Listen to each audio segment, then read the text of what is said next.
But we don't have, I mean, I don't know. I used to be really skeptical, and now I don't really care. But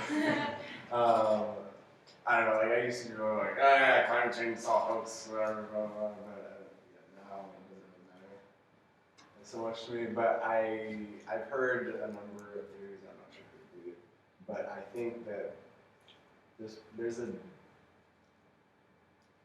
room for reasonable doubt. Because we don't have that much, I mean, like, when we think about how long we've been observing things, we have such a little tiny slice of history that we've actually been able to see, or even that we have records of. So, I mean, you know, things could just like move in cycles, and here we are at the beginning of another cycle, and then it's going to do something. I mean, like, we don't know. It could be anything. But, you know, of course, then there's also other things. I think it's definitely possible that we could be like in a cycle or something like that. But even then, we have to admit that there's some changes going on. Yeah. And I think in light of Bible prophecy and things like that, we can expect bigger changes to happen. Not necessarily as a result of like natural, this is just the way it works, but because this world is getting old, it's been polluted, it's been degraded, and just like humans have degenerated because of sin, the world has too. I think at a certain point, things are just going to start to go downhill. And I wouldn't be surprised if, you know, things like this are part of that.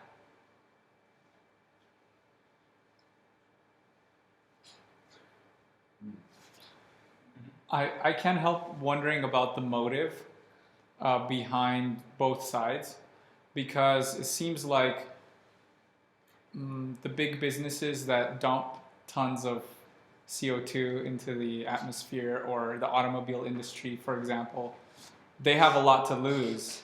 So they can, you know, their motives can, you know, there could be a conflict of interest. Whereas on the other side, I'm wondering what, you know, I guess evolutionists or other scientists who are really into global warming, I can't really think of what they have to gain from that. Although, if they're even, I was listening to one person saying that even if they're only like a small percentage right, is it really worth the risk for us to be ignoring those who do say that there's a danger of global warming? In other words, is it just safer for us to say, okay, well, maybe there is a chance that they're right, and let's take precautions in case they are right about global warming? Isn't that a safer route, rather than to say, well, maybe we're just in a cycle and this is completely natural, and then, you know, wait until it's really bad, you know? So I don't know, those are some things that I wonder about.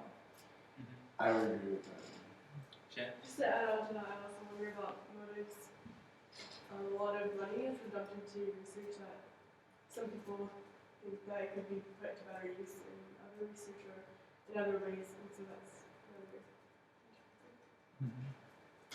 Yeah, so just to wrap up, I think Cosma and Nina really gave a good point, and that is that if there is truth to the matter of global warming, that we should be trying to do something about it.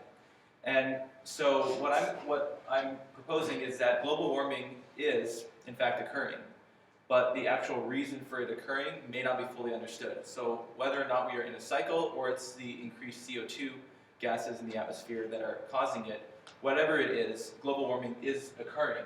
And the safest thing to do is to try to decrease those greenhouse gases, and just in case it is not a cycle and that there will be repercussions, possibly if it's not a cycle. So that's what I'm proposing, and I'm sure that some of you will continue to come across this issue and think about it as more government agencies, and, you know, promote things that will decrease those CO2 gases.